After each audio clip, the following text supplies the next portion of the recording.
Do you hate Facebook but like your friends? If you live in Europe, your life might be about to get a whole lot easier. Starting in 2024, the European Union is going to require big tech companies like Meta and Apple to make it possible to send messages between their messaging apps. That might let an iMessage user chat with a WhatsApp account.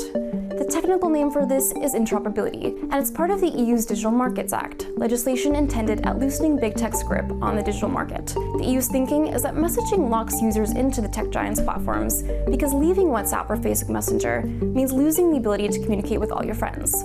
But thanks to the EU, you'll be able to send a message from a smaller competitor like Viber to someone using iMessage. And if every company signs on, then you might be able to communicate with everyone using just a single messaging app. This change clearly would make life easier for consumers, but it's quite controversial.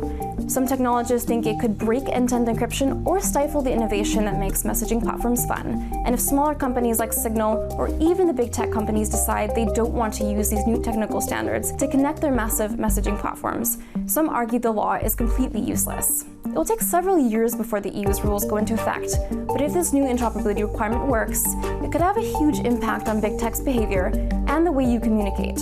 And of course, where the EU leads in terms of tech regulation, the US often follows.